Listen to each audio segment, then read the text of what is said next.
Senhoras e senhores deputados, muito bom dia.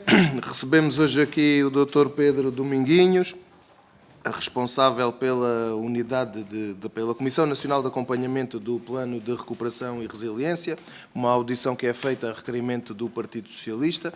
Antes de mais, dar-lhe as boas-vindas. O Dr. Pedro Dominguinhos vem acompanhado pela Dra. Sandra Pinto, que é a sua chefe de gabinete, razão pela qual está também aqui junto ao nosso convidado de hoje. A audição ocorrerá nos moldes que o Dr. Dominguinhos também já conhece. Portanto, haverá uma primeira intervenção do requerente, que é o Partido Socialista. Depois terá exatamente o mesmo tempo para poder responder e faremos depois a ronda pelos respectivos grupos parlamentares, exatamente nos mesmos termos. Portanto, tem a palavra o Sr. Deputado Nuno Fazenda, do Grupo Parlamentar do PS. Tem 7 minutos, faz favor.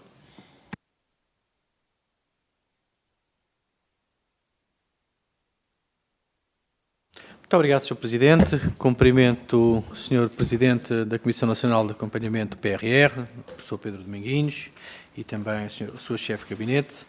E quero, naturalmente, começar por saudar aquilo que é o trabalho que a Comissão Nacional de Acompanhamento faz, não apenas a sua liderança, mas toda a equipa e todos os seus membros pelo contributo que dão numa missão muito importante de escrutínio e de acompanhamento de um instrumento fundamental que é o PRR. Sr. Professor, o Grupo Parlamentar do Partido Socialista fez uma avaliação política no final deste ano que passou, em dezembro de 2025, aos fundos europeus e, concretamente, ao PRR, recorrendo a uma análise exaustiva sobre aquilo que era a execução do PRR em diferentes dimensões. E, portanto, as questões que lhe vou colocar giram em torno desses mesmos tópicos que nós aqui identificamos. E queria começar por lhe dizer que, de facto, a Comissão Nacional de Acompanhamento fez um primeiro relatório onde identificou que, um ano depois, mais do que duplicou o número de investimentos em estado crítico, no fundo, chamando a atenção para aquilo que era a dificuldade de execução do PRR, e não esteve sozinha nessa sua apreciação, porque, na verdade, o próprio Conselho de Finanças Públicas advertiu para o atraso na execução do PRR e o Tribunal de Contas veio também confirmar, alertando para os atrasos na execução do PRR. E face a esta incapacidade de execução, evidenciada por diferentes entidades, o Governo tem procedido a reprogramações do PRR e, no fundo, face à incapacidade de executar, retiram-se investimentos e assim passa-se a cumprir aquilo que estava programado, ou melhor, a cumprir o PRR. E neste quadro, o Governo, na última reprogramação, mobilizou alterou cerca de 1.000 milhões de euros. Portanto, não foi uma reprogramação pequena. E nas duas reprogramações que já fez, já retirou mais de 60 marcos e metas. Portanto, falamos de algo com expressão. E fê-lo sem esta última reprogramação, sem qualquer diálogo com a sociedade civil e com as entidades. E, portanto, as primeiras questões que lhe coloco é, primeiro, se falamos nesta última reprogramação de facto na ordem dos 1.000 milhões de euros, se já foram retirados ou não mais de 60 marcos e metas, e se a Comissão Nacional de Acompanhamento teve alguma reunião concreta com o Governo relativamente ao processo de auscultação ou partilha de informação sobre esta matéria. Depois foram retirados vários investimentos. O Governo não tem dito em concreto quais são os investimentos que têm sido retirados nesta última reprogramação do PRR. Nós identificámos, com base, aliás, na informação que o próprio Governo disponibiliza, que foram retirados 18 centros de saúde e foram cortados também várias vagas no setor social, em lares e creches, e também várias viaturas. Foram também retirados 4 centros de alojamento da Bolsa Nacional de Alojamento e Urgente Temporário e foram ainda retiradas 2 áreas de acolhimento empresarial. E o que eu pergunto, Sr. Professor, é se, no quadro do seu acompanhamento que faz no terreno, se consegue identificar alguns, ou se conseguiu verificar alguns destes investimentos que foram retirados, por força que os próprios promotores tenham tido ou não conhecimento, e partilhado com o Sr. Presidente da Comissão Nacional de Acompanhamento. Portanto, esta é a terceira questão. Uma outra questão diz respeito ao concurso das comunidades de energia renovável segunda fase. Este é um concurso que ainda ontem mesmo questionámos aqui a Sra. Ministra do Ambiente e da Ação Climática e da Energia, para ser mais rigoroso, em que veio dizer que estariam a ser dadas notificações e até falou em pagamentos. Nós estamos em crer que ou nós próprios não nos expressámos bem ou a Sra. Ministra não compreendeu bem a questão. Em todo o caso, o ponto é o seguinte. Há um aviso que se chama Comunidades de Energia Renovável, segunda fase. Terminou em 5 de novembro de 2024. Nesta fase, tanto quanto sabemos, ainda não há respostas aos promotores sobre estes avisos. Falamos, portanto, de avisos com mais de um ano por ter resposta. No total, falamos na ordem dos 70 milhões de euros. 75 milhões de euros.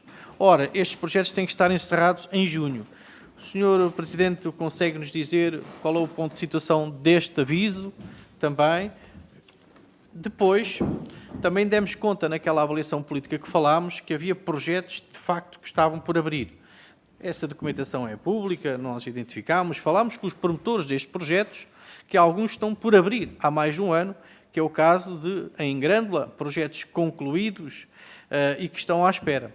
Outro exemplo, que são casas no âmbito da Benaut. Outro exemplo, e que aqui ainda ontem foi falado com entidades do setor social, onde há uma enorme carência de cuidados continuados e paliativos e persiste há mais de 6 meses uma unidade por abrir em Leiria que visa precisamente a criação de 100 camas de cuidados continuados e paliativos. Isto é absolutamente lamentável e queria também saber qual era a opinião e se o Sr. Presidente tem conhecimento também destes projetos. Há também um lar, ou pelo menos assim era, ainda no início de janeiro, em Vila do Conde, que foi inaugurado em outubro de 2024 por este Governo, mas que não o consegue abrir. E, portanto, também aqui uma carência a esse nível. Por último, no quadro destas transformações, houve uma mobilização de recursos para o Banco Português de Fomento. E aquilo que nós avaliámos foi que, nos avisos que foram lançados pelo Banco Português de Fomento, estamos perante critérios menos rigorosos e menos exigentes face aos avisos dos sistemas de incentivos do Portugal 2030. E, portanto, na nossa perspectiva, corremos o risco sério de termos menos rigor e seletividade na escolha destes projetos do Banco Português de Investimento. Verificámos também que os avisos são omissos quanto a mecanismos de fiscalização e acompanhamento, ao contrário do que acontece nos avisos do Portugal 2030. Pedi-lhe também uma apreciação sobre estes avisos e sobre isto que, no fundo, estou a partilhar e, sobretudo, também constatarmos que este é também um caso em que o Governo já não cumpriu os prazos porque se tinha comprometido publicamente em 40 dias e que desta vez é que era, ao contrário dos outros incumprimentos, das outras promessas que fez de 60 dias em que não cumpriu os prazos também, aqui também estamos perante o incumprimento. O Sr. Ministro disse-nos que seria no início de fevereiro. Vamos esperar que assim seja, não deixando de constatar que, perante tanto investimento, se consiga ter um prazo tão curto face a outros com a mesma dimensão do Portugal 2030. São estas as questões que deixo agora à consideração do Sr. Presidente. Muito obrigado, Sr. Presidente. Muito obrigado, Sr. Deputado. Dr. Pedro Dominguinhos tem a palavra, 7 minutos.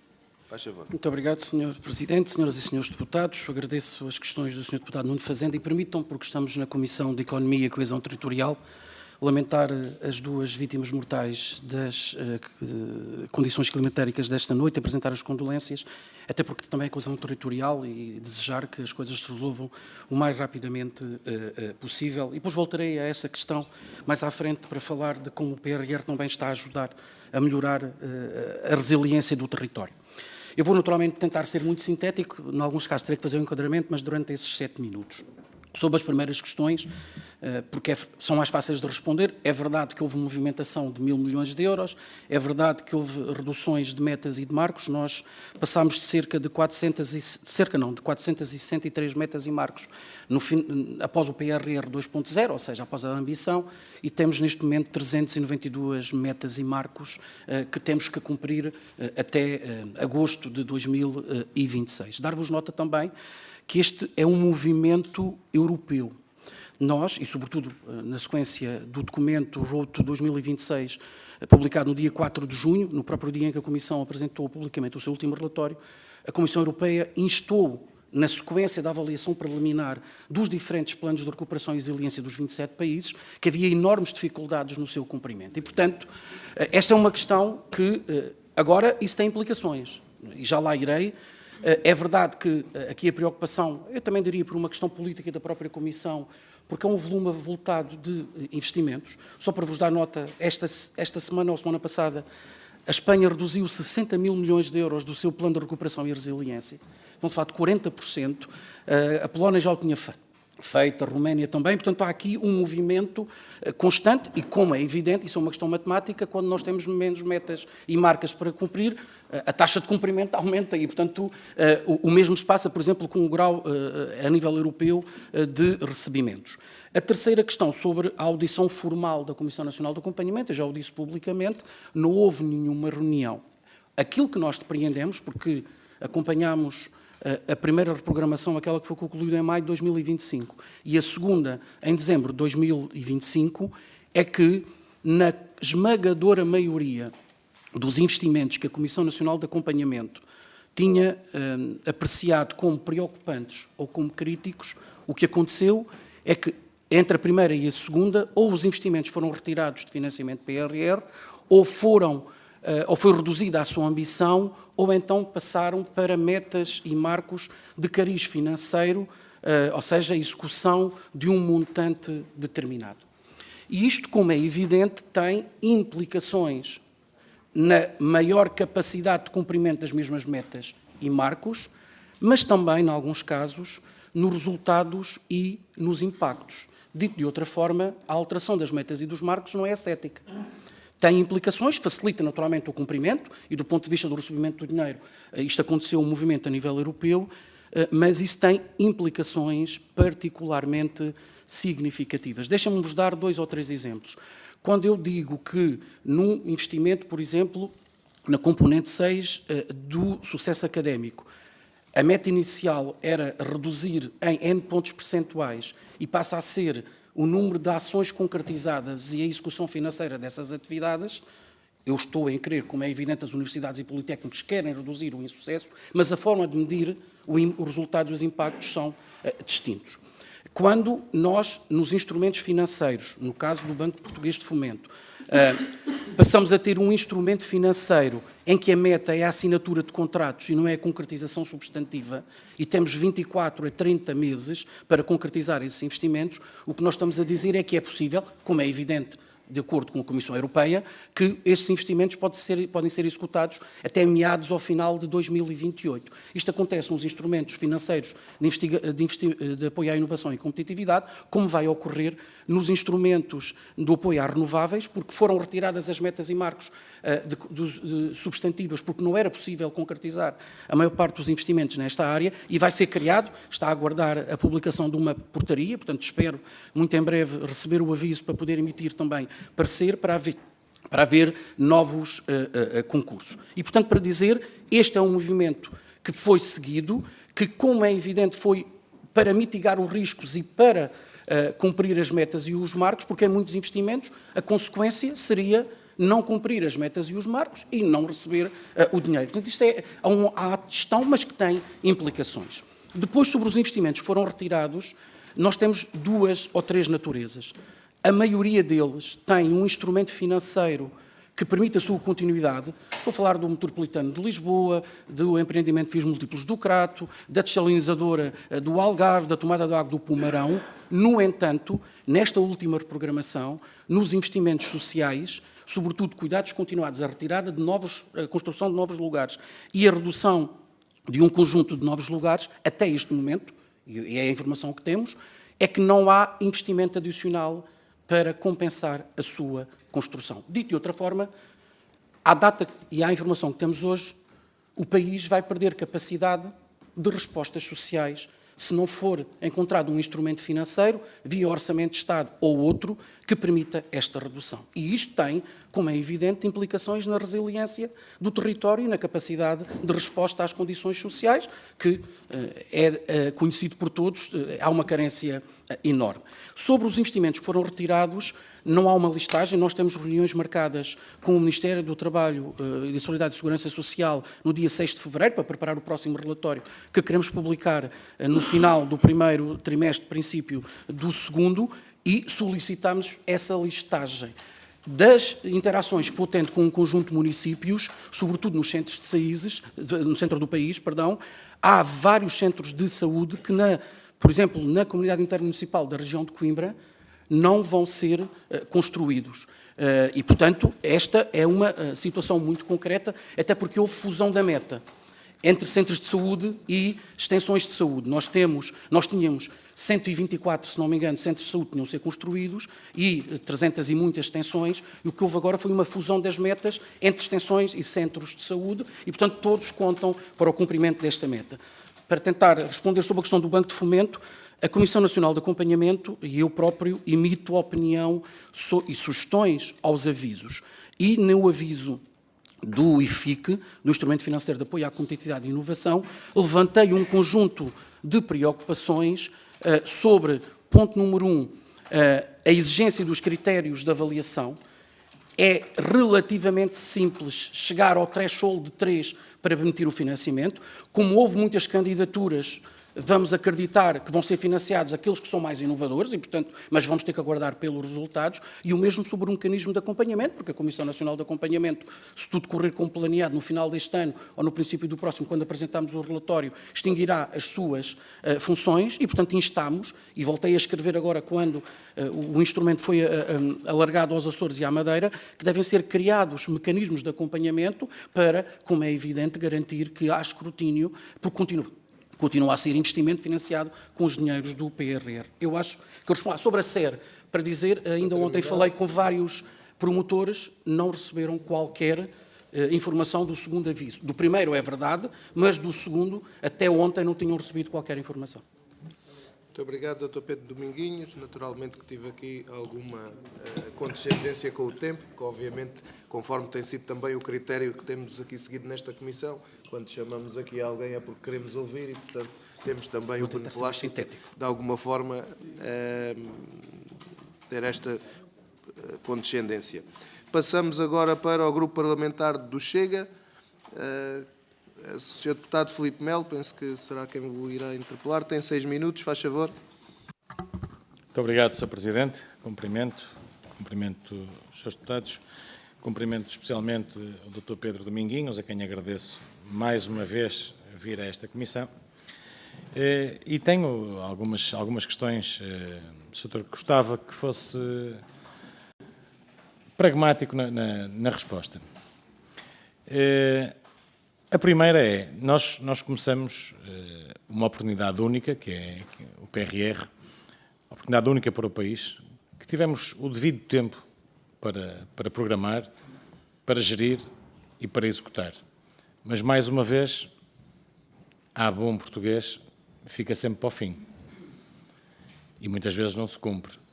E começamos com o pé esquerdo, com o Partido Socialista, começamos muito mal, fomos gerindo muito mal, e quando esperávamos que isto pudesse, de uma certa forma, sofrer uma alteração significativa com a entrada do novo governo, o que acontece é que tudo se mantém. E eu acho estranho como é que vem o Ministro com esta tutela dizer que estamos acima da média europeia, no nível de execução, quando não estamos. A média europeia está, salvo erro, com 62,1% e Portugal com 56%. Portanto, por aqui se depreende que não estamos acima da média europeia, muito pelo contrário. Mas também quando diz que estamos a cumprir, estamos alinhados. Ora bem, como é que estamos alinhados? A retirar valor? O que o Sr. dizia bem, a retirar marcos e metas? Claro que assim vamos ficar alinhados. Se vamos estar a retirar ao objetivo, se vamos estar a retirar ao valor a financiar, se vamos estar constantemente a reprogramar e a rever em baixa os valores que estavam inicialmente previstos, é lógico que vamos estar alinhados.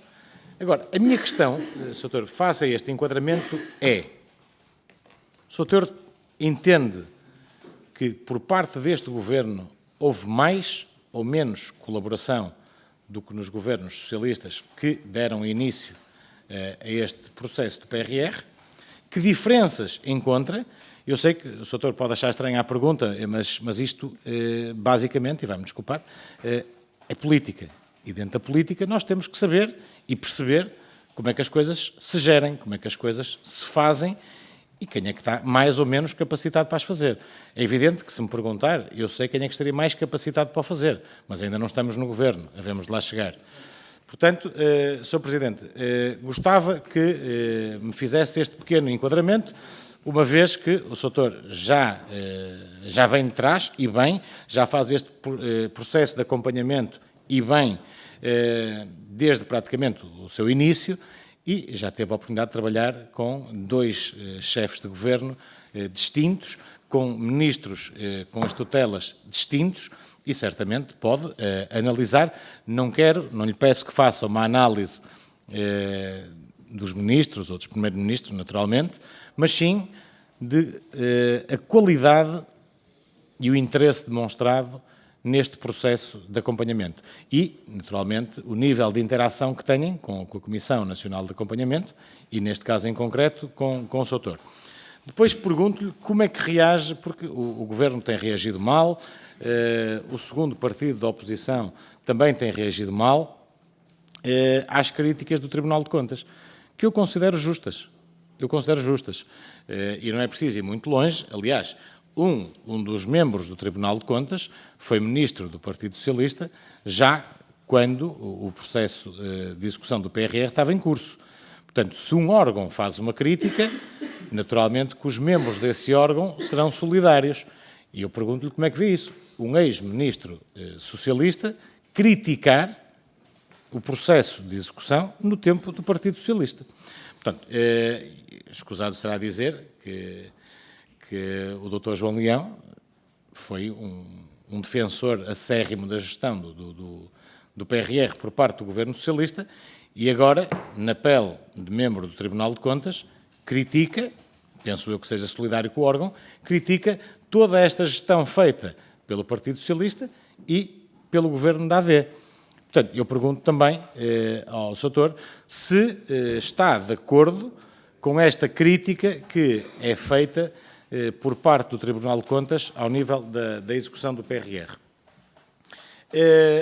Pergunto-lhe também, para finalizar, como é que o Sr. Doutor vê, o que é que nos pode dizer apenas de 2 reuniões que teve com o Governo, o que é que lhe foi pedido, o que é que lhe foi transmitido, uma vez que foram retirados, foram subtraídos muitos marcos, muitos valores, e quando falamos em muitos valores estamos a falar em muitos milhões de euros, que vão deixar de entrar no país, que vão deixar de ser executados, que vão deixar de melhorar significativamente a vida de muitas empresas, de muitas famílias e até de empresas públicas, e que vamos deixar o país, mais uma vez, a marinar, quando tínhamos aqui uma oportunidade de ouro para alavancar definitivamente o país em áreas estratégicas como a transformação digital, inteligência artificial, a parte energética, que é fundamental, e todos estes fatores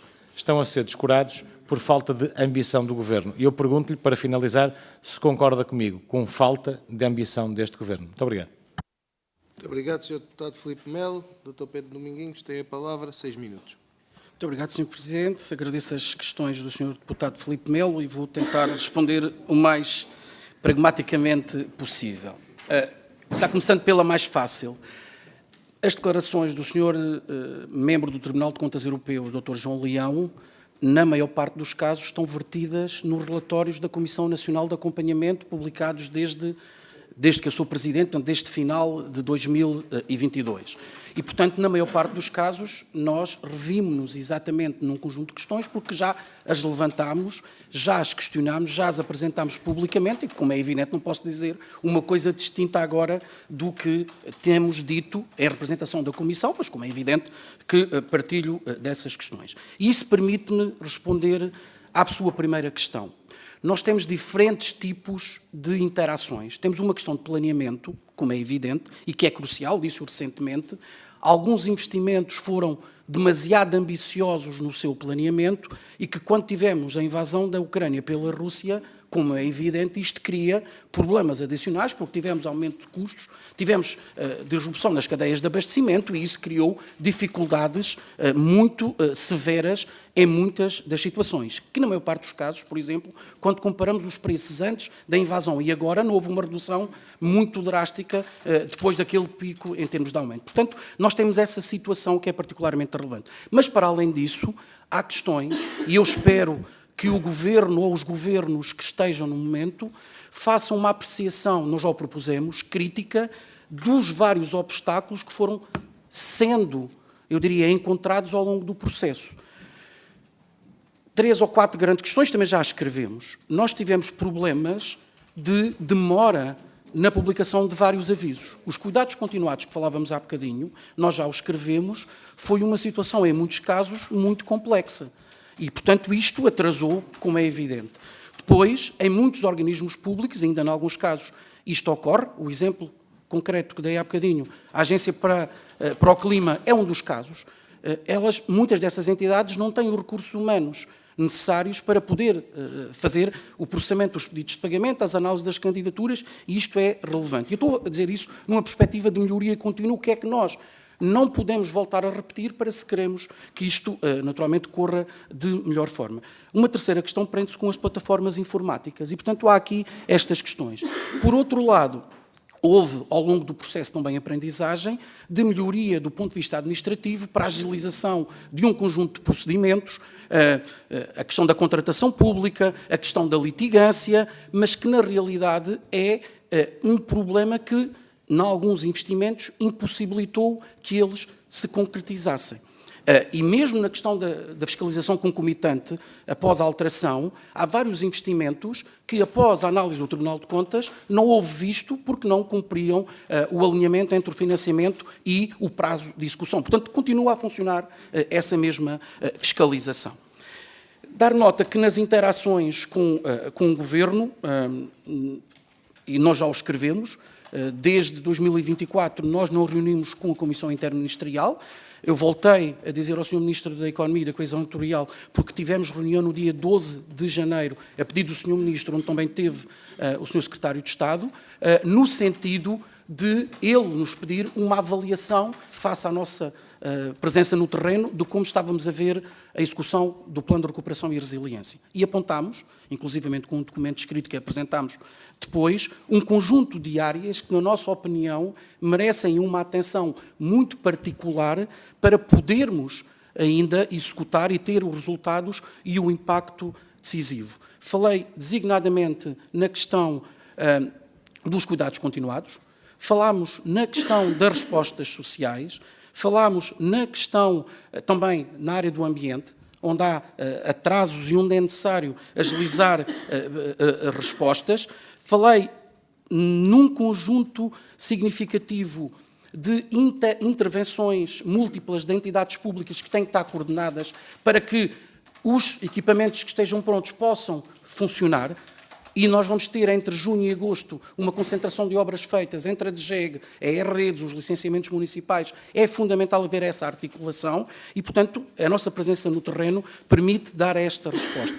Sobre a questão de perda de verbas, nós aquilo que tivemos foi uma redução de 311 milhões de euros nesta última reprogramação. Portanto, esta foi a redução da ambição financeira que tivemos. E até ao momento não perdemos qualquer verba do ponto de vista financeiro como país. Vamos executar menos 311 milhões de euros potencialmente, que foi a redução que foi feita no último governo. Sobre a questão dos resultados e dos impactos, temos que ter algum cuidado para perceber a evolução desses mesmos investimentos. Mas há áreas onde, o exemplo social, houve uma redução de ambição globalmente do PRR. Nós vamos ter, no final do PRR, face ao planeamento inicial, menos capacidade de resiliência e menos respostas sociais do que existiam. Por outro lado, no âmbito das empresas, tivemos um aumento significativo de ambição, designadamente através da criação do instrumento financeiro de inovação à competitividade, que já aumentou cerca de 932 milhões de euros face a 2025. E, portanto, o efeito conjugado do impacto na economia é o efeito específico em cada setor de atividade vai ser distinto e não tenho a mínima dúvida que, face ao inicialmente previsto, a questão social, cuidados continuados e respostas sociais, vamos ter menos capacidade de resposta face ao planeado. Okay? Vamos ter mais resposta do que antes do PRR, não tenho a mínima dúvida. Mas essa é uma questão que é particularmente importante e que deve fazer-nos perceber que instrumentos financeiros, por exemplo, podem existir para nós reforçarmos a capacidade de cuidados continuados e de respostas sociais. Muito obrigado, Dr. Pedro Dominguinhos. Passamos então para o Grupo Parlamentar do PSD. O Sr. Deputado Ricardo Carlos tem a palavra. 7 minutos, faz favor. Muito obrigado, Sr. Presidente, senhores e senhoras deputadas, Dr. Pedro Dominguinhos, antes de mais, muito obrigado pela sua presença aqui. E antes de avançar com questões práticas, eu considero relevante dar aqui um contexto que parece-me que alguns dos senhores deputados podem não ter. Basicamente, a Comissão Europeia lançou uma comunicação ao Parlamento Europeu e ao Conselho em junho de 2025, onde é muito claro que 31 de agosto é a data limite para a conclusão da execução dos marcos e metas, 30 de setembro é a data limite para a apresentação do último pedido de pagamento e 31 de dezembro é a data do último pagamento. Onde coloca orientações muito claras, onde diz que os Estados-membros, por exemplo, devem proceder a um reexame completo dos seus PRRs o mais rapidamente possível, a fim de assegurarem que todos os marcos e metas podem ser cumpridos até 31 de agosto. Só devem manter nos planos as medidas relativamente às quais haja certeza de que serão plenamente executadas dentro do prazo. Parece-me que isto é uma questão relevante e que está a ser um bocadinho esquecida aqui nesta discussão. E ainda diz mais, a fim de explorar todo o potencial, são agora necessários todos os esforços para acelerar a execução e assegurar o desembolso integral de todos os recursos autorizados.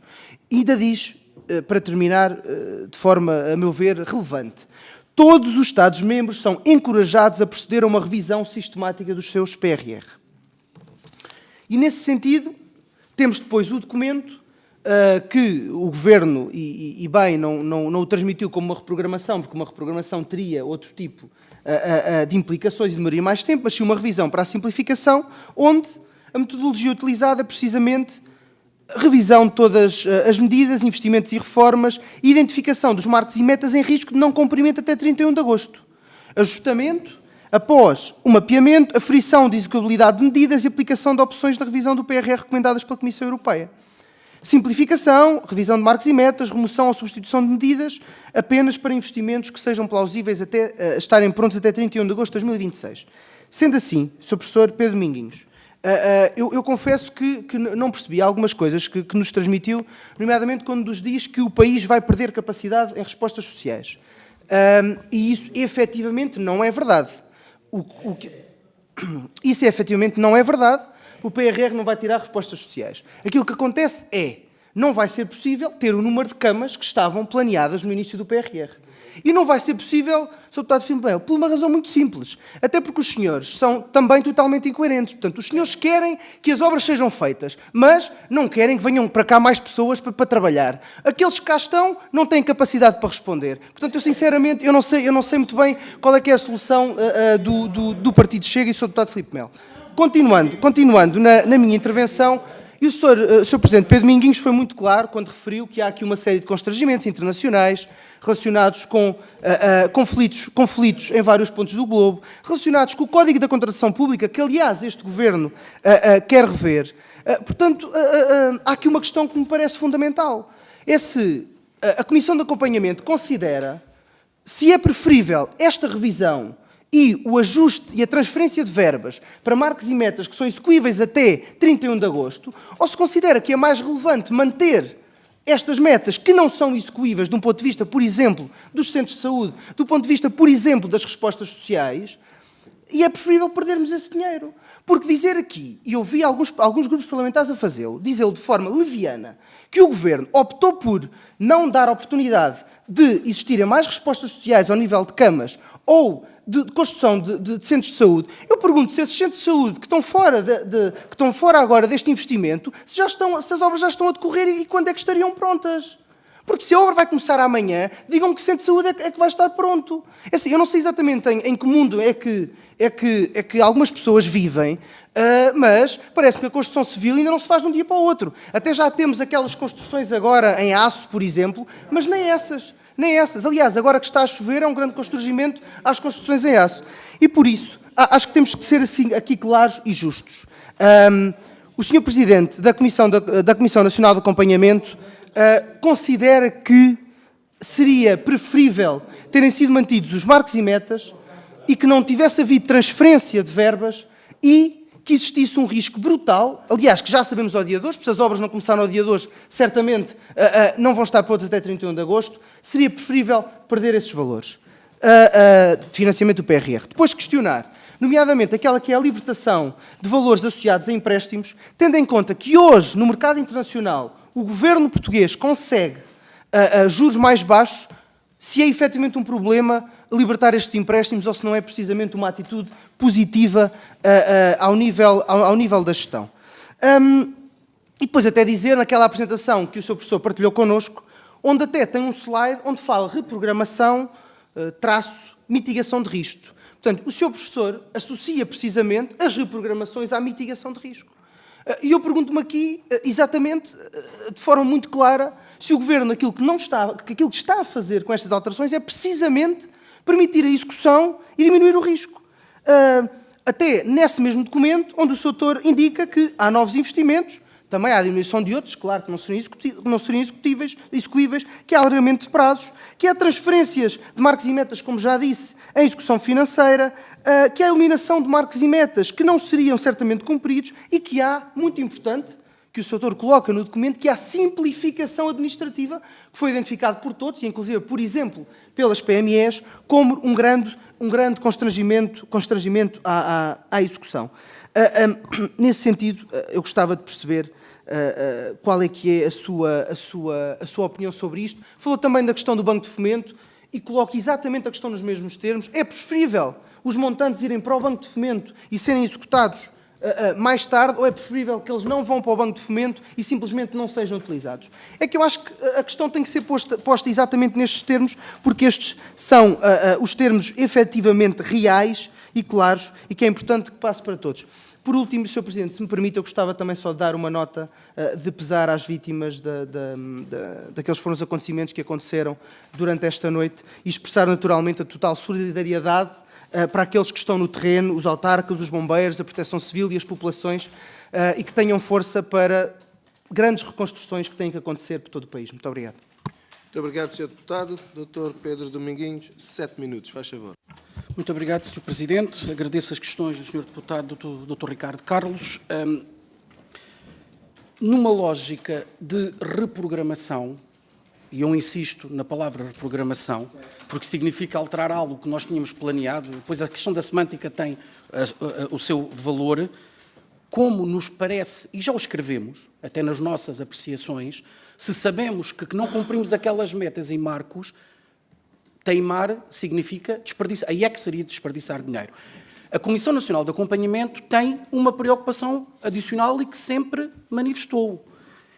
É que, ao longo destes 4 anos que hoje em dia temos de execução do plano de recuperação, um bocadinho mais, 4 anos e meio, porque estamos a falar de julho de 21, houve coisas que ocorreram e que, se tivessem ocorrido de forma distinta, muitas dessas reprogramações não eram necessárias e nós conseguiríamos os resultados e os impactos que foram criados. Parece-nos com uma atitude de gestão racional que manter algo que sabemos que não vamos cumprir e que perdemos o dinheiro não parece uma boa decisão. E, em alguns casos, foram encontradas soluções. A questão social é factual, eu peço imensa desculpa. Nós tínhamos previsto 42 mil lugares, temos previstos 28, há uma redução potencial de 14 mil. Nós reduzimos 3.500 lugares de cuidados continuados quando havia necessidade.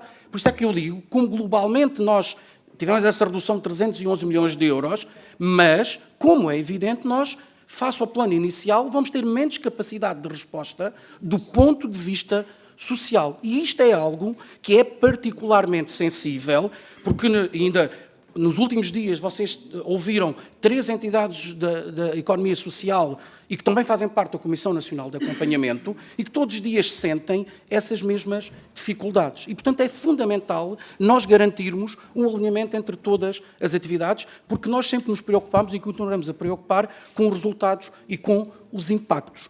Por isso é que, também para nós é essencial que, mesmo quando os investimentos estejam concluídos, exista articulação entre as entidades. Eu há bocadinho não respondi ao Sr. Deputado Nuno Fazenda, aquelas 2 situações ainda não têm utentes a viver. As coisas estão a caminho de serem resolvidas, mas nós, e neste caso concreto os cuidados continuados, porque detectámos que os investimentos estavam preparados, mas não havia capacidade de acolher as pessoas, eu, em maio de 2025, falei com a Sra. Ministra da Saúde a mostrar a minha preocupação.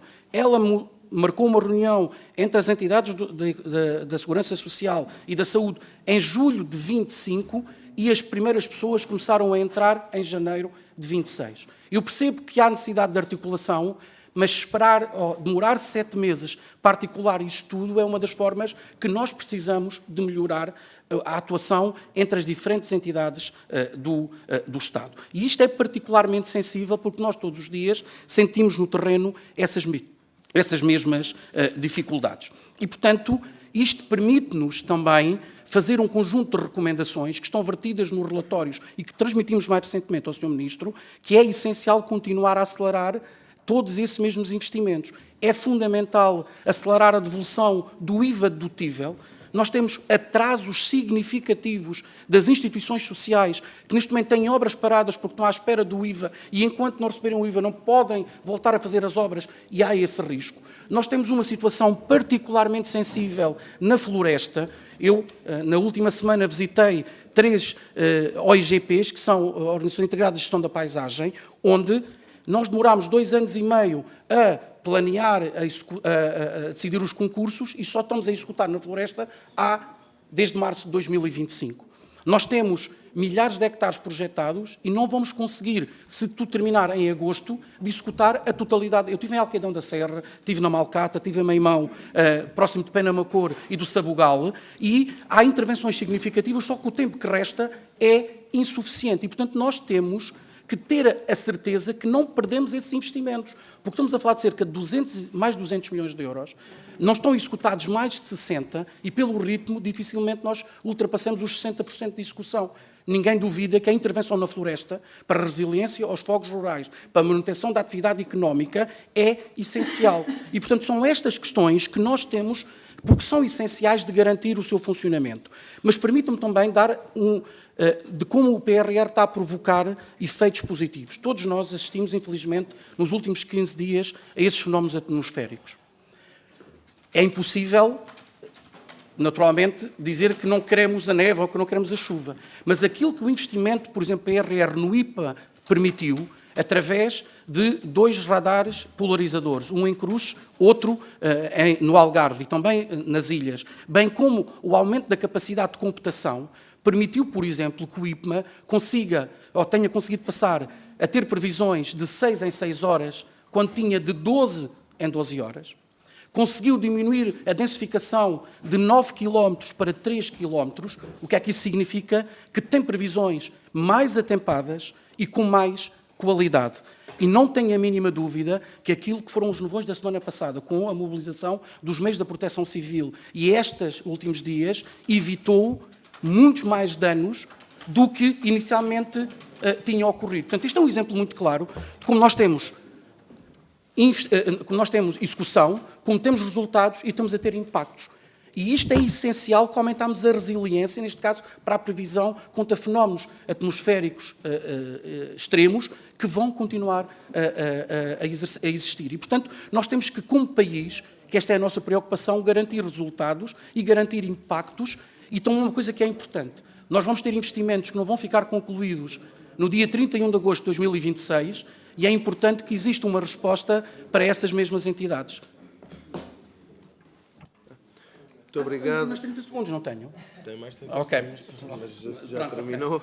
Não é obrigatório gastar o tempo até ao fim, é conforme melhor entender. Muito obrigado, Dr. Pedro Dominguinhos. Segue-se então o Grupo Parlamentar da IEL. Sr. Deputado João Ambrósio, faz favor. Muito obrigado, Sr. Presidente. Começo por cumprimentar os senhoras e senhores deputados presentes, o Dr. Pedro Dominguinhos. Esta audição decorre no momento em que a Comissão Europeia acaba de aprovar, no passado dia 23, o 8º pedido de pagamento do PRR no montante de 1,1 mil milhões de euros. Estes são mais 1,1 mil milhões de euros que alimentam uma relação que está estruturalmente viciada, que até posso mesmo qualificar como tóxica com os fundos estruturais europeus. Porque ao longo das últimas 4 décadas, os quadros financeiros plurianuais, que foram concebidos para promover uma convergência, aumentar a produtividade e fortalecer a transformação económica do país, foram sendo progressivamente encarados como um substituto de reformas internas e como uma almofada orçamental para disfarçar as nossas fragilidades persistentes. A economia portuguesa, apesar dos milhares de milhões que ao longo das décadas foi recebendo, continua marcada por baixos níveis de produtividade, uma fraca capitalização das empresas e assente em atividades de baixo valor acrescentado. O dinheiro europeu passou a integrar o funcionamento normal do Estado e da economia, influenciando decisões políticas, calendários de investimento e prioridades estratégicas nacionais. É mais um exemplo do que eu acabei de dizer, o PRR, que deveria ser uma resposta esporádica, ocasional e excepcional a uma crise pandémica, transformou-se em mais um episódio de dependência estrutural. Entretanto, o país especializou-se naquilo que poderíamos designar, e como também já foi dito várias vezes por colegas meus deputados da Iniciativa Liberal, numa verdadeira exploração e mineração dos fundos europeus, desenvolvendo capacidades administrativas e burocráticas sofisticadas, não para criar valor económico, mas para maximizar a captação e a execução de transferências externas. O PRR representa, nesse sentido, o pináculo desse modelo. É um instrumento de planeamento centralizado, fortemente dirigido pelo Estado, fortemente pensado para o Estado, com prioridades definidas top-down, calendários rígidos e uma lógica de afetação de recursos que se aproxima mais do dirigismo económico do que uma política pública orientada por incentivos à correta alocação dos recursos do contribuinte europeu e nacional. Eu tive a oportunidade de ler uma entrevista que o Dr. Pedro Dominguinhos deu recentemente a um órgão de comunicação social, onde elenca 5 lições que devemos retirar deste processo, sendo a última dessas lições a de que não basta investir, é necessário que nós asseguremos a sustentabilidade futura dos investimentos realizados. Porque as infraestruturas, os programas e as respostas criadas com este financiamento extraordinário exigem uma almofada orçamental futura que garanta o funcionamento no médio e longo prazo. E é aqui que se impõe uma pergunta que para nós é decisiva. Nós aprendemos verdadeiramente esta lição? Está hoje o país mais resiliente a choques externos do que estava antes do PRR? Ou o que nós andamos a fazer foi limitar-nos a antecipar despesa sem reforçar estruturalmente a economia, as empresas e também o setor social? Esta última lição que o Dr. Pedro Dominguinhos deu numa entrevista num órgão de comunicação social, eu acrescentaria uma última, e esta talvez ainda mais estrutural e mais difícil, que também parece continuar por aprender como é que Portugal pode reduzir esta dependência crónica do dinheiro de Bruxelas, do contribuinte europeu e de mecanismos de redistribuição de recursos que não são gerados pela nossa economia. Nós continuamos sem um crescimento sustentado, sem produtividade alavancada, sem investimento privado e sem criação de valor. Continuaremos presos a estes ciclos sucessivos de fundos extraordinários, sempre apresentados como oportunidades históricas, mas raramente convertidos em uma verdadeira autonomia estratégica. E essa é, em última instância, a questão que o PRR nos obriga a enfrentar. O que também é notado pelo que disse anteriormente, porque vai ficar o país à espera que investidores privados, públicos, via Orçamento de Estado, BPF ou até BEI, terminem os investimentos que podem ficar por concluir, mas que foram iniciados pelo PRR. Porque para nós o mais importante é que exista uma política económica que seja orientada para o crescimento económico. Porque uma política económica orientada para o crescimento, ela não é neutra do ponto de vista social. Ela é, na verdade, uma política social em si mesma. E talvez até é mais decisiva de todas, porque um país que cresce, que aumenta a produtividade, que reforça de forma sustentada o poder de compra dos cidadãos, é também um país menos dependente da expansão permanente do Estado Social e da mutualização dos custos sociais. E é também um país com maior capacidade de mobilizar contributos voluntários, doações e mecenato para projetos sociais, reforçando assim a sociedade civil. Sem este crescimento económico que eu elenquei, qualquer política social torna-se inevitavelmente defensiva, contingente e sempre frágil. Eu vou aproveitar a presente audição com plena consciência que extravasa parcialmente o objeto estrito desta audição, ainda assim eu considero inevitável no contexto da Comissão de Economia, só para lhe perguntar relativamente ao marco 18.8 do PRR, que está numa plataforma digital da Justiça, que eu pude ler num dos últimos relatórios apresentados pela Comissão Nacional de Acompanhamento, que estava bastante atrasada a sua implementação. E eu quero fazer a questão concreta relativa ao... Desculpa, agora está-me a escapar o nome do sistema informático dos registros notariados. Estava previsto uma reformulação do sistema informático para a criação de uma plataforma dos registros integrada. Eu acho que isso é muito importante para a Comissão de Economia, sabendo que o país tem um atraso estrutural nos registros comerciais que implica, evidentemente, a economia como um todo. Muito obrigado. Muito obrigado, Sr. Deputado. Dr. Pedro Dominguinhos, faz favor, 5 minutos. Muito obrigado, Sr. Presidente. Cumprimento o Sr. Deputado João Ambrosio e agradeço as questões. Nenhuma política, seja ela local, for, é neutra. E, portanto, nós temos que perceber exatamente essas questões. Por isso é que as decisões, já há bocadinho que falei sobre a questão social, têm impactos. Globalmente até podem ser positivos, mas têm impactos setoriais que podem ser distintos. A Comissão tem, desde muito cedo, chamado a atenção para a sustentabilidade dos investimentos. E isto significa que, se é verdade que nós somos o país da União Europeia com maior dependência dos fundos europeus para o investimento, na ordem dos 90%, e isto é, como país, nós temos que ter a capacidade de perceber que temos que alavancar outros recursos para continuar a fazer esse mesmo investimento. E é bom que nós não passemos o vale da morte, já o escrevi também, pós o final do PRR. Nós temos que encontrar um conjunto de fundos de diferentes natureza para manter esse mesmo investimento. Falou na Justiça, mas podia-lhe dar outros exemplos. Nós estamos agora no PRR a fazer investimentos cujo último grande movimento tinha sido há 15 ou há 20 anos.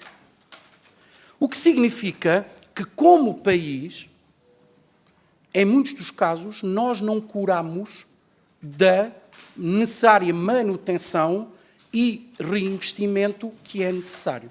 E eu acho que todos nós temos que ter a noção que o investimento que estamos a fazer hoje tem obrigações do ponto de vista da sua operacionalização, o chamado OPEX, que deve ser garantido, na maior parte dos casos, por orçamento de Estado.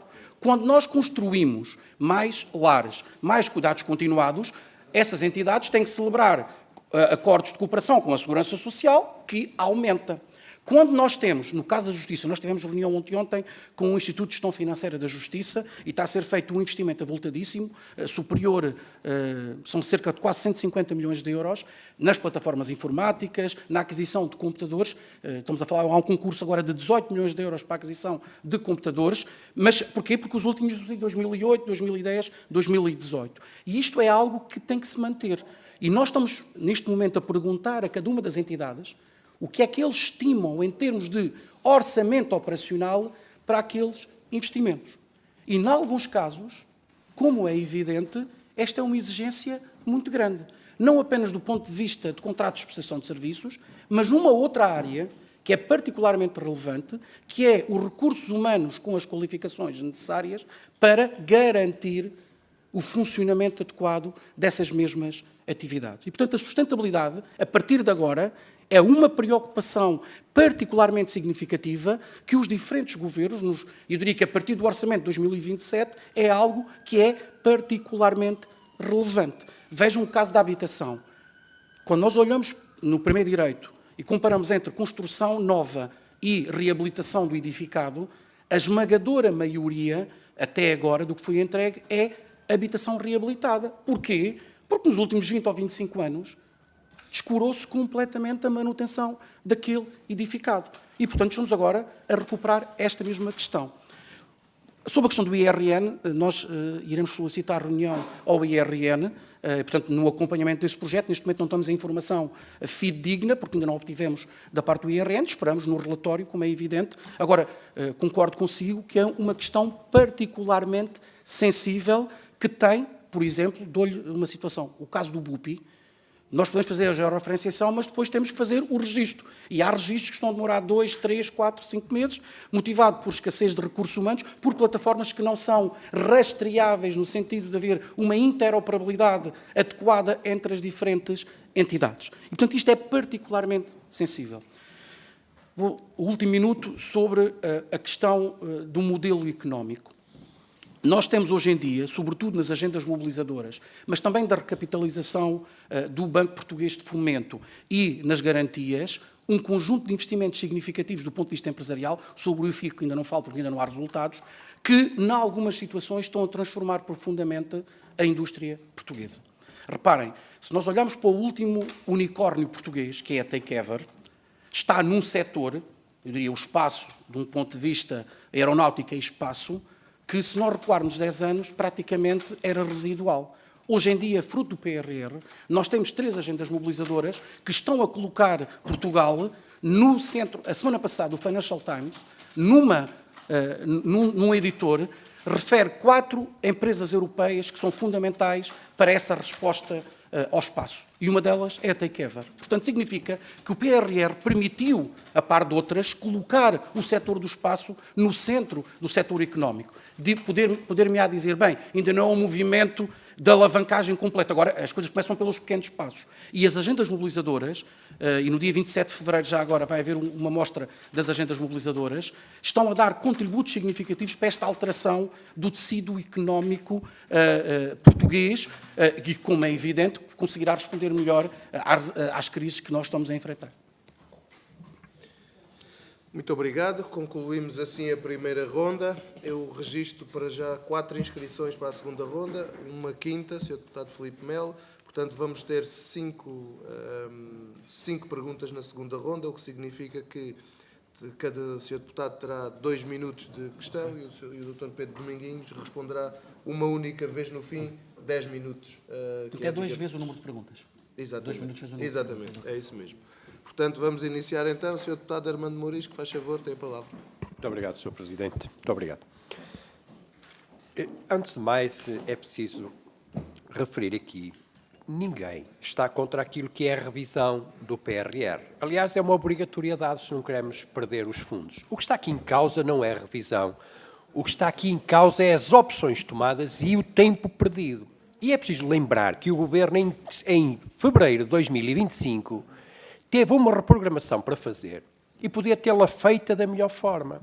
Já ouvimos aqui as entidades do setor social, já ouvimos aqui a Comissão Nacional de Acompanhamento do PRR. É dizer que houve pouca conversa, houve poucas reuniões e os alertas dados para aquilo que seria o incumprimento no setor social, no setor da saúde, eram um risco. Aliás, vamos recordar que em maio de 2025, Elisa Ferreira, então Comissária Europeia, desmentia já as desculpas do Governo relativamente aos atrasos e às falhas, referindo que Portugal estava acima da média. Vários órgãos de comunicação social, várias entidades independentes como o Conselho de Finanças Públicas e como o Tribunal de Contas alertava para o risco dos atrasos. Aliás, eram mais do que o duplicar os investimentos que estavam mesmo nesse risco. E o que é que o Governo fez? Fez orelhas moucas. E não podemos também negar que em março de 2022 o Governo de António Costa tomou posse, que terminou em março de 2024, e em março de 2024 Luís Montenegro tornou-se Primeiro-Ministro. 2 anos depois está como Primeiro-Ministro, ou seja, partilhamos aqui 2 anos de governação do PRR, cada um dos governos, mas importa registar que ou o combate político da AD começa aqui a inverter o disco, porque já temos outras desculpas que não a desculpa do governo anterior. É que já é o Código de Contratação Pública, já é a falta de mão de obra, enfim, admitem as falhas e fica-vos muito bem. De qualquer forma, uma pergunta muito rápida. Então, se tínhamos que acelerar a execução do PRR, como é que se justifica que 1 ano depois do concurso aberto por este Governo das Comunidades de Energia Renovável, aberto em julho de 2024, ainda não tenha tido decisões à data de hoje? Como é que é possível justificar uma coisa destas? É o Governo anterior que também tem essa culpa? Não. É uma manifesta incapacidade de resolver os problemas, de rever bem este PRR e de executar aquilo que o país tanto precisa. Muito obrigado, Sr. Deputado. Sr. Deputado Jorge Botelho, tem a palavra, faz favor.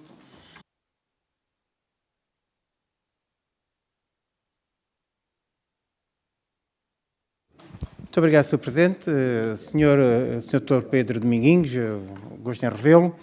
A minha questão tem a ver, mais ou menos, pela questão das reprogramações, nomeadamente. A legislação continua a ser a mesma, Nós tivemos muitas críticas da parte do PSD na altura pela não execução e agora é com espanto que eu ouço um deputado do PSD dizer que a culpa agora é da lei, da mão de obra, dessas coisas todas, mas não era isso que eu queria perguntar. Na reprogramação do setor da saúde, por exemplo, nós temos alguns centros de saúde que foram reprogramados, estavam previstos fazer e não vão ser feitos. A minha pergunta clara é porquê? Na perspectiva da Comissão de Acompanhamento, que acompanha de facto perto estas matérias, que causas é que podemos imputar que não seja o concurso público, porque a lei não mudou nada e há 2 anos que este governo é governo e há 2 anos que tinha que trabalhar nisto. E aquilo que se aplica ao setor da saúde pode-se aplicar ao setor social, um conjunto de equipamentos sociais e por aí fora. Mas eu gostava mais nesta área social que tem a ver muito com o nosso requerimento. A segunda questão tem a ver que é falta de iniciativa dos promotores, é falta de iniciativa do governo, é falta de acompanhamento de alguma coisa, é alguma legislação que podia ter mudado em efeito acelerador que depois não ser feita. Estas são as questões, causas que levam a esta reprogramação quase no fim do programa. As reprogramações são normais. O que nós precisamos saber é porquê, com o plano inicial que estava previsto, um conjunto de equipamentos de índole social, não são cumpridos. E isso é para nós importante ouvir da sua boca. E já agora uma coisa que também para clarificar. Equipamento com financiamento PRR que fica meio, o que é que acontece no dia 31 de agosto de 2026 sobre a questão de cumprimento, devolução de verbas ou não, e como é que se vai sanear? Isso é uma decisão do Governo, obviamente. Muito obrigado, Sr. Deputado. Sra. Deputada Manuela Carvalho, faz favor, tem a palavra. Muito obrigada, Sr. Presidente, Srs. Deputados. Eu queria agradecer ao Sr. Presidente da Comissão Nacional de Acompanhamento do PRR, Dr. Pedro Dominguinhos, os esclarecimentos prestados ao longo desta audição sobre a execução de um dos programas mais ambiciosos, complexos e exigentes levados a cabo pelo Estado português. Falamos de um plano cuja implementação é marcada por constrangimentos transversais que afetam praticamente todos os Estados-membros, como acabou de dizer. Ao contrário da narrativa que tem sido construída, as revisões aprovadas pela Comissão Europeia não traduzem falhas, mas sim responsabilidade política, evitando perdas irremediáveis de fundos. Acabamos de ouvir que teimar é desperdiçar. Dr. Pedro Dominguinhos, a sua liderança na estrutura de missão Recuperar Portugal tem sublinhado com frequência que o grande legado do PRR não deve ser apenas a injeção de capital, mas a reforma estrutural e a simplificação do país. O objetivo último é convergir com a Europa, não apenas em termos de financiamento, mas de eficiência e de competitividade. Nesse sentido, temos assistido a medidas de reforma de Estados que, embora complementares ao PRR, atacam diretamente os custos de contexto que a sua estrutura de missão tantas vezes identifica como obstáculos e entraves à execução. A implementação de iniciativas como a Carteira Digital para Empresas coloca Portugal na vanguarda europeia e prova que a modernização administrativa reduz drasticamente os custos de contexto. Ao eliminar a burocracia, esta medida garante que a agilidade e a facilidade de acesso a fundos não terminam em 2026, consolidando um legado de eficiência que transforma permanentemente a relação entre o Estado e a economia. Se o sucesso do PRR não se mede apenas pela execução financeira, mas pela capacidade de deixar uma reforma estrutural permanente que aproxima a produtividade nacional da média europeia, pergunto: não considera que estas medidas de simplificação e reforma do Estado são a garantia fundamental para que o país cumpra o seu desiderato a nível europeu, assegurando que os ganhos de eficiência e a desburocratização ultrapassam o horizonte temporal do PRR e se tornam um legado permanente para as empresas nacionais? Pergunto ainda, do ponto de vista técnico e financeiro e tendo em conta o atual contexto de mercado, a libertação de parte da componente de empréstimos do PRR implica alguma perda efetiva de recursos para o país ou confirma que, à data de hoje, o financiamento do mercado é mais vantajoso do que a taxa assegurada a quando da aprovação inicial do PRR? Muito obrigada. Muito obrigado, Sra. Deputada. Sr. Deputado Ricardo Carlos tem a palavra, 2 minutos. Sr. Presidente, senhoras e senhores deputados, Sr. Doutor. Só duas ou três notas aqui, parece-me que os senhores deputados do Partido Socialista podem não ter compreendido bem. Eu evidenciei algumas restrições que acho que são relativamente óbvias para todos, só não vê quem não quer. Mas se quiserem, também posso referenciar que em março de 2024 a execução financeira do PRR era 18% e ao dia de hoje, com o novo pedido de pagamento aprovado, é 61%. A questão é o que é que os governos fazem perante os constrangimentos que têm. Uns atuam mais, outros atuam ou menos. Agora ficará à vossa consideração. Relativamente à questão, e questionou a razão pela qual há casos que não estão a conseguir ser executados. Olha, eu posso efetivamente aqui evidenciar o Centro de Saúde Ana Bância, em Tomar, cuja Câmara Municipal até já recebeu financiamento do PRR de cerca de, se eu não estou enganado, cerca de 500 mil euros, já recebeu. A obra tem que estar terminada até 2026. Assim que o senhor Presidente de Câmara, novo Presidente de Câmara, tomou posse, viu que nem sequer existe projeto pronto. Portanto, a Câmara já tem 500 mil euros para fazer um novo centro de saúde e nem sequer existe projeto. E aí, naturalmente, se calhar o Presidente de Câmara cessante poderá dar respostas. Imagino que existirão mais casos como este. Perante isto, e para clarificar, Sr. Professor, relativamente à questão das respostas sociais, e para sermos muito claros, porque é importante a mensagem também que passamos para quem nos está a ouvir. O país não vai perder respostas sociais. O que se alterou com esta revisão é uma diminuição do aumento de câmaras potencial. O país não vai perder. O país hoje tem X, amanhã não vai ter X menos 1. Era a ideia de ter X mais 2 e afinal é só X mais 1. E é só X mais 1 porquê? Porquê é que é só X mais 1? Porque não há camas de papel. As camas têm que estar em edifícios, têm que ser construídos. E se esses edifícios não existem, é melhor que o valor atribuído a construir esse edifício seja aplicado noutro sítio do que naturalmente ser perdido. E, por exemplo, no que diz respeito... Vou terminar, Sr. Presidente. No que diz respeito aos cuidados continuados e aos cuidados paliativos, até houve uma alteração de número de camas, tendo aumentado numa e tendo diminuído noutra. Porquê? Porque o Governo percebeu que, em alguns casos, era possível até aumentar, mas noutros, obviamente, que não. E não sendo, meus senhores, é perder? É isso que querem? Muito obrigado. Muito obrigado, Sr. Deputado. Sr. Deputado Filipe Melo, 2 minutos, tem a palavra, faz favor. Muito obrigado, Sr. Presidente.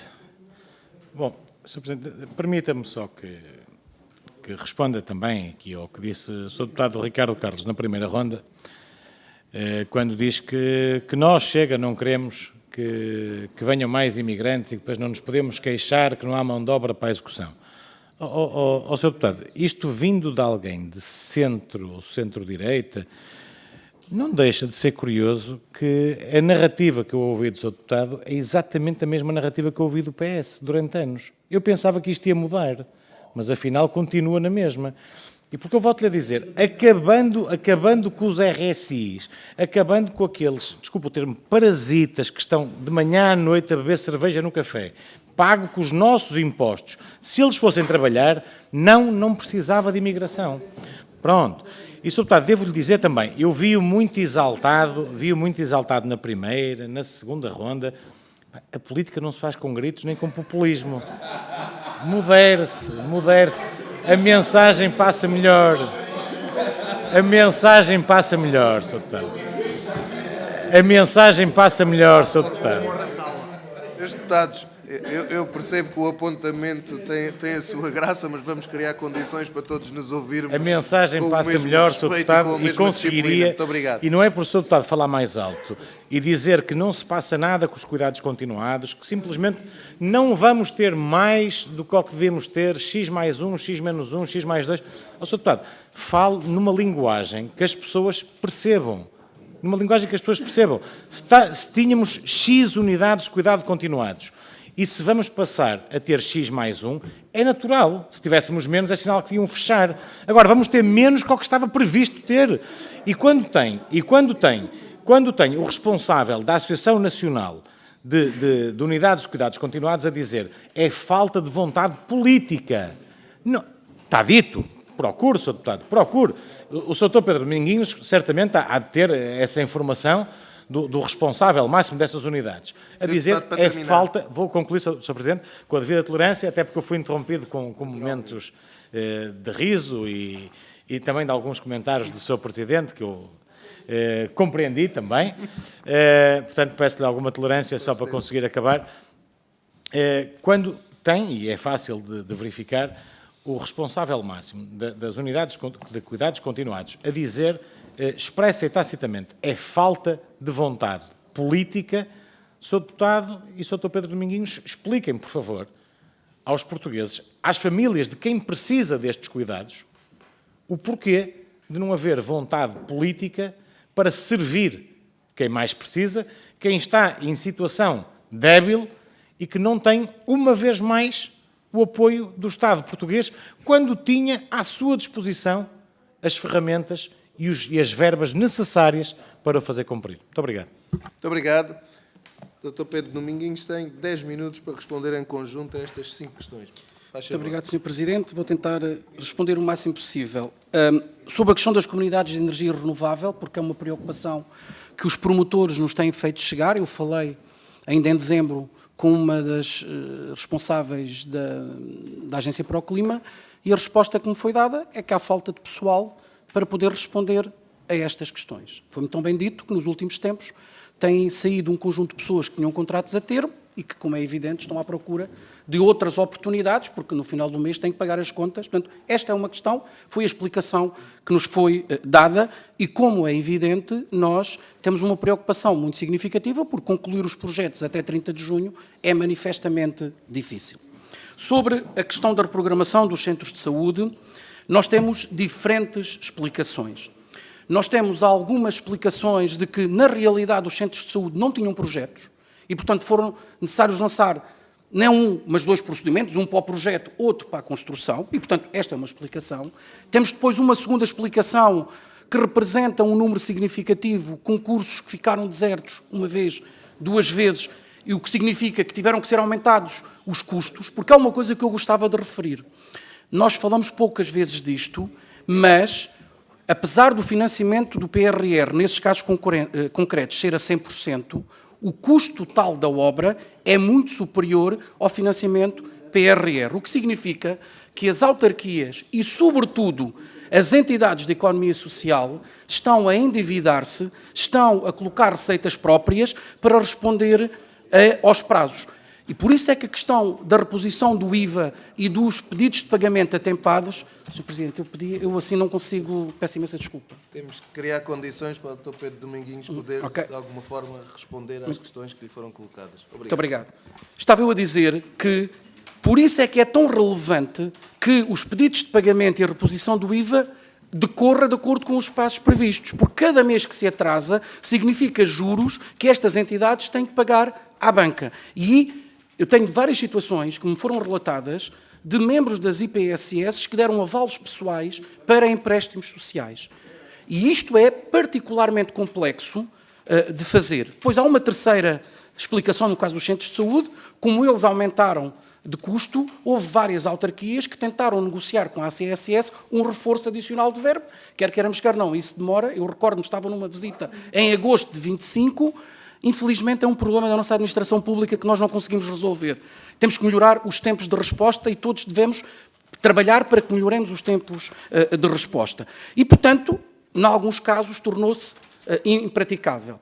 Agora, o Sr. Deputado Jorge Botelho levantou uma questão e, como brevemente assumirá funções de Vice-Presidente da CCDR, provavelmente vai ser confrontado com algumas dessas situações, que são, no caso das escolas, no caso dos centros de saúde, no caso dos lares.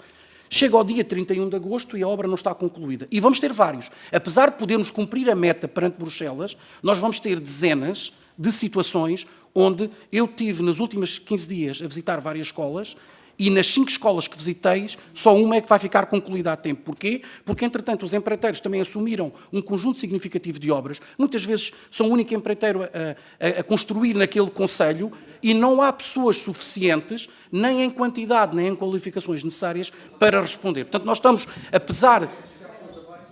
apesar de termos na carga prevista o tempo de 30 de junho, na realidade, na maior parte dos casos, nós nunca temos mais de 40% ou 50% do número de pessoas previstas em obra. E nós vamos ter essas situações. E, portanto, há aqui uma questão importante que nós levantámos ao Governo na reunião que tive recentemente, no dia 12 de janeiro, com o Sr. Ministro da Coesão, que é, no limite, há um contrato assinado.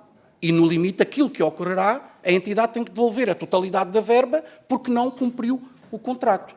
No limite, isso pode ocorrer. A questão é que, em muitas situações, vamos estar a criar problemas do ponto de vista da sustentabilidade de várias entidades, que importa perceber o que é que pode ser feito. Porque, no caso da habitação, a situação está resolvida, porque existe uma resolução do Conselho de Ministros, porque aquilo que faz é diminuir o incentivo, que se for até agosto será 100%, a partir daí reduz-se, nunca sendo inferior a 60%, mas, por exemplo, nas respostas sociais, nos centros de saúde, dar nota que essa foi uma das questões que também levantámos e, recentemente, na semana passada, a acreditar, e como é evidente eu tenho que o fazer, nas declarações da Sra. Ministra da Saúde, após uma reunião com o Presidente da Câmara Municipal de Valongo, aquilo que foi referido é que o Governo estava a estudar uma solução para ultrapassar essas situações, no caso, quer dos centros de saúde que não foram construídos, até porque muitos deles decorrem da transferência de competências também previstas no âmbito do PRR, e que isto é particularmente relevante e, portanto, vamos aguardar. No caso social, esta solução não existe. E permitam-me uma reflexão mais profunda sobre a questão das respostas sociais. Que nós tenhamos conhecimento, os pressupostos de base não se alteraram face à necessidade dessas respostas sociais. Que eu saiba, até porque posso desconhecer alguns estudos mais recentes, mas não há diminuição de necessidade de pessoas nos cuidados continuados, não há diminuição da necessidade das crianças nas creches, até porque nós estamos a aumentar a população, e basta olhar, andar pelo país para perceber que mesmo em territórios de baixa densidade, as autarquias tiveram que abrir novas salas, quer de primeiro ciclo, quer também de creche, e eu já assisti a várias inaugurações que estão a funcionar. Dou-vos um exemplo do Presidente da Câmara Municipal de Raia à Data, que, segundo sei, até é membro desta comissão com o suplente, e o Dr. Ricardo Aires, e, portanto, Aires, sim, então para percebermos que há essa mesma necessidade. E, portanto, não havendo alteração dos pressupostos da necessidade, eu quero crer que essas respostas sociais continuam a ser necessárias. Porque aquilo que vai acontecer, reparem, na sexta-feira houve uma reportagem na RTP sobre um lar ilegal e no sábado ele foi encerrado.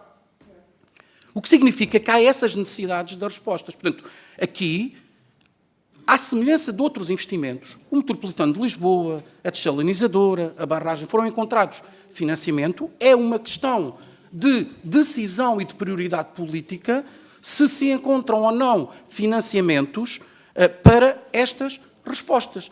Percebendo, naturalmente, e aí temos que ser claros, aquelas 3.500 lugares que estavam previstos não iriam ficar prontos à data. Mas o que importa perceber, e eu tive o cuidado de dizer numa das primeiras questões, é que há uma cadência de acontecimentos ao longo do processo, começando pelo atraso no lançamento dos concursos, passando pelo atraso na decisão dos concursos, passando por atrasos na assinatura dos contratos que conduziram a esta situação. Então, está aqui dois ângulos.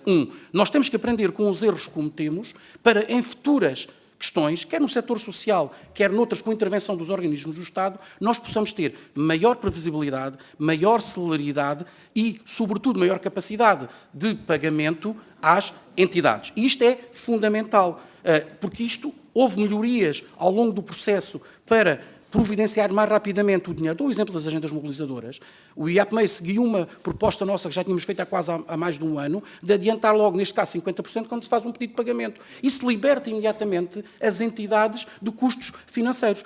Se isto é feito para as empresas, e o argumento que nos tem sido dado é que para o setor social não pode ser porque são entidades do setor social. Então, as empresas são do setor quê? E, portanto, parece-nos que nós temos que encontrar soluções alternativas para colocar do lado de quem está a executar maior liquidez para poder ter maior capacidade de resposta. E isto é bom que nós retiremos essas lições para o futuro. Mas sobre a questão, e volto à questão social, até porque é o cerne também desta audição, não havendo alteração das necessidades, em alguns casos até houve um reforço e agudizou-se as necessidades do ponto de vista social, é importante que se tome a decisão política, e como é evidente tem que ser os atores políticos, neste caso o Governo, a tomar essa mesma decisão. Porque estão a ser oferecidas à população respostas que não estavam previstas. Dou-vos o exemplo das equipas comunitárias de saúde mental, nós visitámos várias, mas que foram financiadas pelo PRR e algumas delas terminam o financiamento este ano. Uma das perguntas que estamos a fazer aos OLS é o que é que vai acontecer àquelas equipas locais.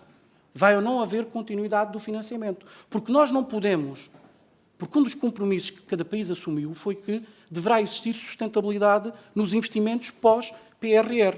E, na sequência da pergunta do Sr. Deputado da Iniciativa Liberal, a questão da sustentabilidade é um dos elementos cruciais para garantirmos toda esta continuidade e os impactos que nós desejamos, e como é evidente terão que ser feitos estudos para perceber essas mesmas questões. O que nós não podemos ter é identificar necessidades, até porque a Comissão Europeia aí foi muito clara.